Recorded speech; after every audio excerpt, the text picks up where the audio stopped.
Welcome to Celtic Fans TV. It's time for full-time reaction in the studio from tonight's 3-1 defeat over in Salzburg. So we're just going to go through our thoughts in the game and then we'll jump over to some Twitter for some reaction from you guys. So 3-1 defeat in the end, Ryan. What do you think of the performance overall? In Europe, I think this is how it feels to be Celtic. Just the promise of an early goal. Edouard did really well. Composure, just to take the ball into the box, sublime touch, sublime finish. He did really, really well. And then the game just went all one way. After the goal, we really never looked like doing anything. In reality, the quality just shined through. Salzburg are a phenomenal side who reached the semi-final last year in the Europa League, and when it started out there was a number of shouts of this is our level. It just didn't look that way tonight. It just didn't look like that we can compete in the Europa League. They just defensive frailties, just not good enough. Even if we'd been firing all cylinders domestically, this is still was going to be a tall order tonight. The fact that we haven't been means that when the defeat does come, it's a bit harder to take.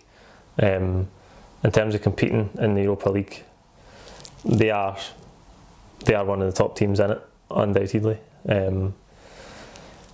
We'll see how Leipzig are. Obviously they're a very good Bundesliga team as well, but in terms of the game tonight, it was a decent enough start because we got the goal, but we just the ball didn't stick enough. No.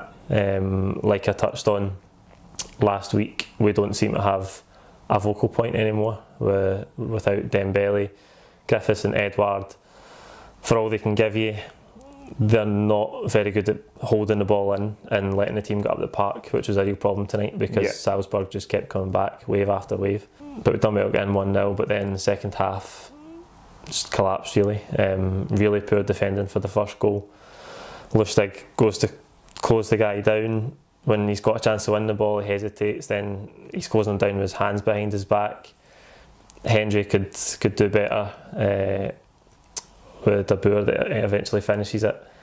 And then it was quickly the second one, and it was all downhill for there. It was always going to come. Let's be completely frank and honest. Salzburg were always going to score. And the problem is that Celtic were not going to score again. I think we realistically looking at this game for the very start of the group, we knew that Salzburg were going to be the semi-finalists last year, so they were going to be the toughest test it would face in the competition in the group stages. Now looking at the way that we went about the game, getting the goal was just absolutely against all that we expected for going out there. We're sitting here now feeling a bit because we felt positive going into half time. When you come back out in the second half and you concede the way we did, it just deflates you a wee bit from what you were expecting of, can we keep it going the way we have? Can we get maybe one other chance at the other end and maybe put another goal away, which then when they score, it makes it less threatening. We didn't manage it, we didn't get up the other side of the park enough, it wouldn't stick like you said. We just don't have that person that will take a ball in and hold it up, and Cham didn't do very well when he got the ball either. It just wouldn't stick for us in the kind of Salzburg end of the pitch. So we can't be overly defeated coming out of it, although the emotions make me feel that way, because the false hope and the promise of the goal, the 1-0 lead into half time, and I do feel a wee bit flat from it, but Salzburg are just a far better team than we are across the park. Yeah, that's the harsh reality of it. But as is so often the case with Celtic in Europe, it's the hope that kills you. Positives, obviously, Brendan Rodgers touched on the fact that he was going to change it tonight, and I think we did see that. We did see a more sort of conservative approach, if you like. You call it parking the bus, you call it pragmatic, call it whatever you want. Yeah. Plan B that people ask for a lot of the time. We've obviously had hefty defeats to the likes of PSG and Barcelona, and people have almost said, we don't want that again. Why can we not just be a bit more reserved, structured, a bit more pragmatic. Yeah. And we were that tonight. Do you think there's any positives that we can take there from maybe the way we defended in the first half? I know we didn't keep the ball well enough, but is there anything we can take? 100%. If you look at the first half and the way that Celtic set up with the 5 across the back, I think, and as much as Lustig went to shit in the second half, I thought he was really good, and his experience showed through a good bit in the centre half position, running alongside Boyata and Hendry. So I thought that that 3 looked good. I thought the structure, the discipline, I thought it was there in the first half. So massive positives to take from that. So looking ahead in the group now, it's the double header with Leipzig coming up next. Yeah. Realistically, in terms of qualification, we've got to get 3 points from those 2 fixtures, unless we get 2 draws over both of them. 100%. We absolutely need to equal or better what Leipzig can do against us for any chance of qualification. Salzburg are going to run away with it. Looks like. You would expect that Salzburg over the next 2 games will take full points, which will put them in 12 points 4 games in. So 12 points 4 games in, no one's catching them. Leipzig, on the other hand, they're now 3, we're 3, and we're heading into that double header. They need it as much as we need it, because they know realistically it's between us and Leipzig for who goes second in the group and progresses to European football after Christmas. It's absolutely make or break. If we don't take at least 3 points or 2 draws, like you say, we're out. Aye, that's obviously a tall order in itself though. Leipzig, a very good side as well, but we've just got to move on now back to domestic duties on Sunday, and we'll cross the Leipzig bridge when we come to it. Aye, 100%. Twitter reactions. So it's time to jump over to Twitter and get some of your reactions. We'll start with Over and Over Celtic. Individual errors again, offered nothing going forward after the goal, poor passing, too many average performances, and just an all-round lack of quality. Hendry and Lustig should not be near that team for Europe. I think we ultimately seen that in the second half. Both Lustig and Hendry were at fault for the first and the second goal, and the first one in particular was just a really poor goal to lose.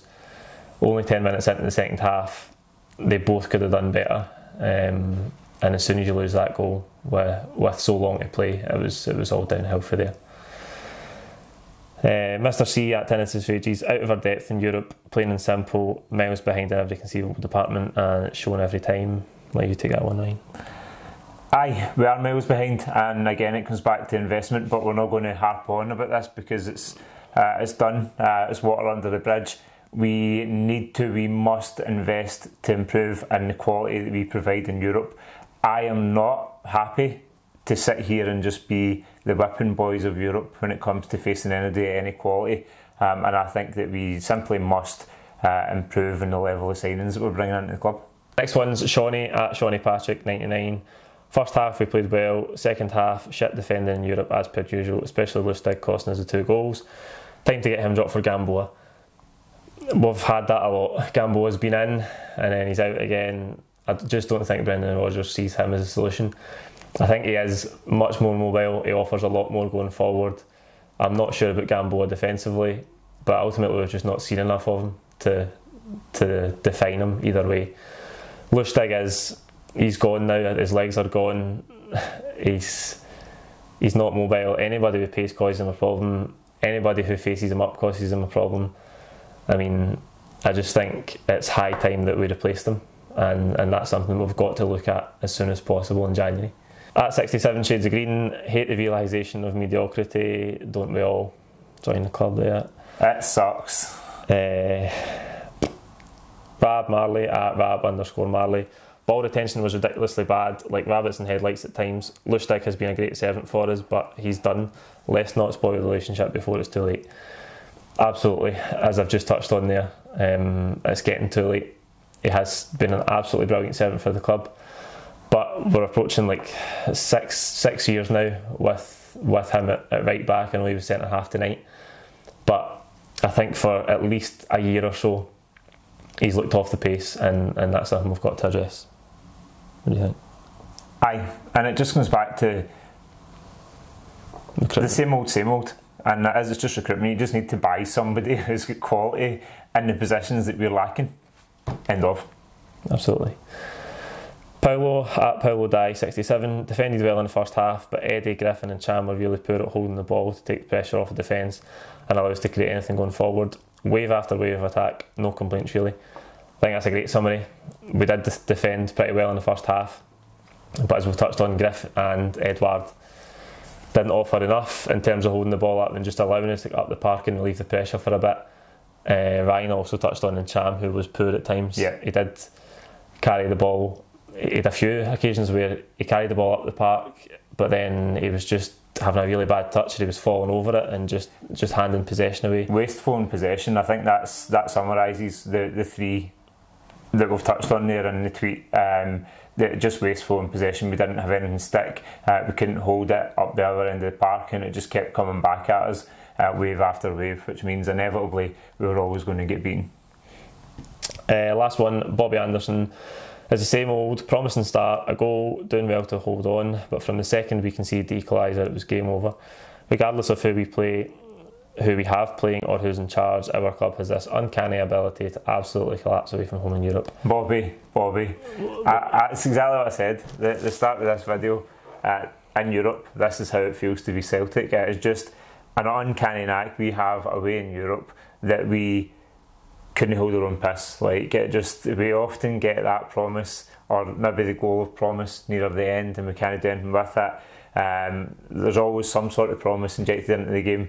Again today, promising start, we get the goal, it looks like we're doing well up to the 45, back out in the second half and it goes to shit.